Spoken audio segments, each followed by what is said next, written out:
And so one of the questions I would like to ask you is like, how do you do this? Like, how do you make your stories feel like so made by an Indigenous woman? And what kind of barriers do you face when trying to do that?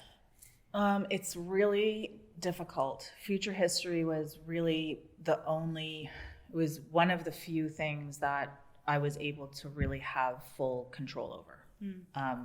And I had to break all the rules of how to be a storyteller, because you have to care for everybody and you have to follow protocols. And if someone asks you to come for tea after your shoot day, then you go. So, trying to stay on budget and on time and be authentic to the story and the people and care for people in a way that's, trauma informed, and all of the things that you have to care about makes it really hard to, do something within a specific budget. So what we did was I took out everything else that we typically do in the business, which is like a bit of, cushy traveling. Like, we drove everywhere and packed into one car so that we could save money that way. And having a car gives you a little bit more freedom to like stay places longer than you expected. So it was just really important to break all the rules. I think that's how I did it, which doesn't really work for many people. But I was blessed to be able to do that, because I only had one broadcaster, and that broadcaster was APTN.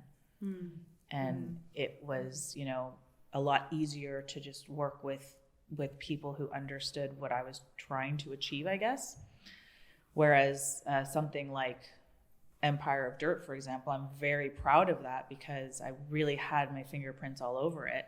But it took Peter, who is an established white male filmmaker, very established, to like just listen, and he was fine with that. But that's essentially what has to happen, is to offer Indigenous storytelling, you have to lead from that lens. And to lead, that means that everybody else by default has to follow. And the majority of people, especially in this industry, do not like to follow. Especially more established partners, more established colleagues, people don't like to follow. And it's almost impossible to achieve a vision if you can't follow, or if you can't let an Indigenous person lead, right? I think that's where, so that is one of my favorite examples, because it was, I really was allowed to fail in the first season. Like, I failed sort of, and they still gave me a second season. Because I really just wanted to be like, okay, what happens? And editing that show was so hard, because as a producer director, you have to do all the editing, on paper before you send it to the editor, or that's how I like to do it anyway. And I was editing sometimes 12 hours to get 4 minutes, which is a terrible ratio. It's a bad, you don't want to do that. You never want to do that. But you have, because there's so much story there, and you have to figure out like what part of this story is the story that I want to tell, but also